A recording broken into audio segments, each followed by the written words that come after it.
மாணவர்கள் அனைவருக்கும் அன்பு வணக்கம். நான் ஜிபி. இன்றைய காணொளிகளில் நம்ம பார்க்க போகிறது நாளைக்கு நடைபெறக்கூடிய எக்கனாமிக்ஸ் டெஸ்ட்டுக்கான most important questions English medium மாணவர்களுக்காக பார்க்க போகின்றோம்.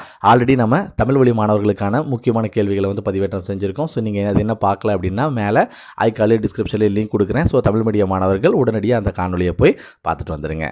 இன்றைய தேர்வான வணிகவியல் தேர்வை எப்படி எழுதுனீங்க, நாம் சொன்ன இம்பார்ட்டன்ட் கொஷின்ஸ் எல்லாமே இடம்பெற்றிருந்துச்சா அல்லது இடம்பெறலையா அப்படிங்கிறத வீடியோவை பார்த்தவங்க கமெண்ட் செக்ஷனில் சொல்கிறதுக்கு மறந்துடாதீங்க. வாங்க இன்றைய காணொலிக்குள்ளே நாம் இணைந்து பயணிக்கலாம். எக்கனாமிக்ஸ் பொறுத்தவரை 90 மார்க்ஸ்க்கு கொஷின்ஸ் ஃப்ரேம் பண்ணப்பட்டிருக்கும். இந்த 90 மார்க்ஸில் 20 மார்க்ஸ் 1 மார்க்கில் இருக்கும். அடுத்தது 14 மார்க்ஸ் பார்த்தீங்க அப்படின்னா 2 மார்க்ஸாக கேட்கப்படும். அந்த 2 மார்க்ஸில் மொத்தம் 7 கொஷின்ஸ் நம்மளை கேட்பாங்க. இந்த 7 கொஷின்ஸ் நம்ம 10 அவுட் ஆஃப் 7 எழுதுகிற மாதிரி இருக்கும். ஓகேங்களா? ஸோ 10 கொஷின்ஸும் பார்த்தீங்க அப்படின்னா ஓப்பன் சாய்ஸில் தான் இருக்கும். கம்பல்சரி கொஷின்ஸ் எதுவும் இருக்காது. ஓகேங்களா? ஸோ அப்போ ஃபஸ்ட்டு செக்ஷன் 2ல் இருக்கக்கூடிய இம்பார்ட்டன்ட் கொஷின்ஸ் என்னென்ன அப்படிங்கிறத ஃபஸ்ட்டு நம்ம பார்த்துடலாம். First question what is mean by economics. ரெண்டாவது கொஷின் define micro economics. Third what are goods. Fourth distinguish goods from services. Fifth question name any two types of utilities. 6 define utility. 7 mention the classification of wants. 8th question what are the degrees of prices elasticity of demand. 9th question state meaning of indifference curves. 10th question write the formula of consumer surplus. 11th question classify the factors of production. 12th question define labor. 13th question what are the reasons for upward sloping 13th question what are the reasons for upward sloping supply curve. 14th question what do you mean by fixed cost. 15th question define revenue. 16th question explain cost equal to define. 17th give the definition for real cost. 18th question define market. 19th question point out the essential features of pure competition. 20th question what is selling cost. 21st question draw demand curve of a firm for the following. A perfect competition. 22 what is mean by distribution. 23 mention the types of distributions. 24th question distinction between real and money wages. 25th question what do you mean by interest. So இப்போ நான் சொன்ன இந்த 25 questions தான் உங்களுக்கு 2 மார்க்கில் இடம்பெற வாய்ப்பு இருக்கக்கூடிய ரொம்பவே இம்பார்ட்டண்டான கொஷின்ஸ். இந்த இம்பார்ட்டன்ட் கொஷின்ஸில் வெரி இம்பார்ட்டன்ட் கொஷின்ஸை நம்ம ரெட் இங்கில் மார்க் பண்ணி காட்டியிருக்கோம். ஸோ அந்த கொஷின்ஸை நீங்கள் படிக்காமல் நாளைய தேர்வுக்கு கட்டாயம் போயிடாதீங்க. ஓகேங்களா? ஸோ 2 மார்க்கில் என்னென்ன இம்பார்ட்டன்ட் கொஷின்ஸ் இருக்குது அப்படிங்கிறத பார்த்துட்டோம். அடுத்தது நம்ம 3 மார்க்கில் என்னென்ன இம்பார்ட்டன்ட் கொஷின்ஸ் இருக்குது அப்படிங்கிறத பார்த்துடலாம். 3 மார்க்கை பொறுத்த வரைக்கும் நமக்கு 10 அவுட் ஆஃப் 7 கொஷின்ஸ் எழுதுகிற மாதிரி இருக்கும். இது ஓப்பன் சாய்ஸில் தான் இருக்கும். எந்த கம்பல்சரி இருக்கிறதுக்கான வாய்ப்புகள் இல்லை. ஓகேங்களா? ஸோ இந்த 3 மார்க்கில் என்னென்ன இம்பார்ட்டன்ஸ் இருக்குது அப்படிங்கிறத ஃபஸ்ட்டு நம்ம பார்த்துடலாம். First question explain the scarcity definition of economics and assess it. Second question explain different types of economic activities. Third what are the important features of utility. Fourth question distinction between microeconomics and macroeconomics.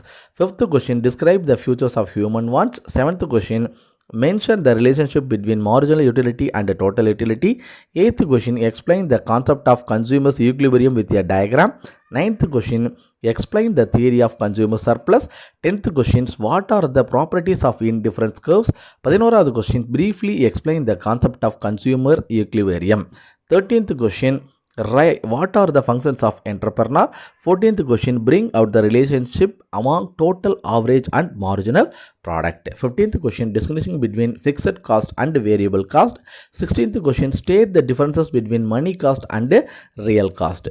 17th question distinguish between explicit cost and implicit cost. 18th question define opportunity cost and provide an example.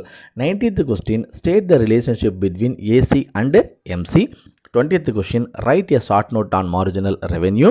21st question discuss the long run cost curve with a suitable diagram. 22 questions what are the futures of a market. 23rd question specify the nature of entry of competitors in perfect competition. 24th question mention the similarities between perfect competition and monopolistic competitions. 25th question state the meaning of selling cost with the example. 26th question differentiate between firm and industry. 27th question list out the kinds of Regis. So இப்போ நான் சொன்ன இந்த 27 questions தான் 3 மார்க்கில் நம்ம படிக்க வேண்டிய important questions. இந்த இம்பார்ட்டன்ட் கொஷின்ஸில் ரொம்ப முக்கியமான கொஷின்ஸை வந்து நம்ம ரெட்டிங்கில் வந்து மார்க் பண்ணி காட்டியிருக்கோம். ஸோ இதை நம்ம ஏற்கனவே மென்ஷன் பண்ணி சொல்லியிருக்கோம். ஸோ அந்த ரெட்டிங்கில் மார்க் பண்ணியிருக்கக்கூடிய கொஷினை படிக்காமல் வந்து நாளைய தேர்வுக்கு வந்து போயிடாதீங்க. ஓகேங்களா? ஸோ 3rd மார்க்கில் என்னென்ன இம்பார்ட்டன்ட் கொஷின்ஸ் இருக்குது அப்படிங்கிறத பார்த்துட்டோம். அடுத்தது நம்ம 5 மார்க்ஸில் என்னென்ன இம்பார்ட்டன்ட் கொஷின்ஸ் இருக்குது அப்படிங்கிறத பார்த்துடலாம். இந்த 5 மார்க்கை பொறுத்த வரைக்கும் நாம் படிக்க வேண்டிய முக்கியமான கொஷின்ஸை ஆல்ரெடி நம்ம சொன்ன மாதிரி ரெட்டிங்லையும் மார்க் பண்ணி காட்டியிருக்கோம். ஸோ அந்த ரெட்டிங்கில் இருக்க கேள்வியை கம்பல்சரி நீங்கள் படிச்சுட்டு போயே தீரணும். ஓகேங்களா? ஸோ ஃபஸ்ட்டு கொஸ்டின் என்ன அப்படிங்கிறத பார்த்துடலாங்களா? Right. First question, compare and contrast various definitions of economics. ரெண்டாவது question, elaborate the nature and scope of economics. Third question, explain the law of demand and its exceptions. Fourth question, illustrate the law of diminishing marginal utility with diagram. Fifth question, explain the law of EQ marginal utility. Sixth question, examine the law of variable preparations with the help of a diagram. Seventh question, list out the properties of ISO quants with the help of diagrams. Eighth question, illustrate the law of return to scale. Illustrate. Ninth question, if total cost equal to 10 plus Q3, find out AC, AVC, TFC, AFC when Q equal to 5. 10th question, discuss the short run cost curve with suitable diagram. 11வது question, bring out the relationship between AR and MR curves under various price conditions. 12th question, bring out the features of perfect computation. 13th question, how prices and output are determined under the perfect computation. 14th question, explain price and output determinant under monopolistic computations with the help of diagram. 15th question, explain the marginal productivity theory of distributions. So இந்த 15th questions தான் 5 மார்க்ஸில் நம்ம படிக்க வேண்டிய important questions. நான் மேலே சொன்ன 2 mark 3 mark 5 marks வந்து பிடிஎஃபாக தயாரித்து நீங்கள் டவுன்லோட் பண்ணுறதுக்கு தேவையான லிங்க்கும் இந்த வீடியோக்கு கீழே இருக்கக்கூடிய டிஸ்கிரிப்ஷனில் கொடுத்துருக்கேன். ஸோ இந்த கொஸ்டின்ஸ் எல்லாத்தையும் நீங்கள் பிடிஎஃபாக ரீட் பண்ணணும்னு நினச்சிங்க அப்படின்னா அந்த லிங்கை கிளிக் பண்ணிங்கன்னா உங்களுக்கு டவுன்லோடிங் பேஜஸ் வந்து ஓப்பன் ஆகும். நீங்கள் ஃப்ரீயாக அந்த பிடிஎஃபை வந்து டவுன்லோட் பண்ணிக்கலாம். இந்த கொஷின்ஸ் எல்லாமே உங்களுக்கு யூஸ்ஃபுல்லாக இருக்குது அப்படின்னு நினச்சிங்கன்னா கமெண்ட் செக்ஷனில் சொல்கிறதுக்கு மறந்துடாதீங்க. உங்கள் ஃப்ரெண்ட்ஸுக்கு இந்த வீடியோவை ஷேர் பண்ணுறதுக்கு மறந்துடாதீங்க. ஓகேங்களா? ஸோ இது மட்டும் இல்லாமல் நம்ம சேனலில் 11th மாணவர்களுக்கான அக்கௌண்டன்சி சொல்யூஷன்ஸ் வந்து அப்லோட் பண்ணிட்டு வந்துட்டுருக்கோம். ஸோ நம்ம சேனலை வந்து பார்க்காதவங்க பாருங்கள், சப்ஸ்கிரைப் பண்ணாதவங்க சப்ஸ்கிரைப் பண்ணிக்கோங்க. ஓகேங்களா? ஸோ இன்றைக்கி காணொலிகளில் நம்ம பார்த்த இந்த இம்பார்ட்டன்ட் கொஸ்டின்ஸ் உங்களுக்கு ரொம்பவே யூஸ்ஃபுல்லாக இருக்கும்னு நம்புகிறேன்.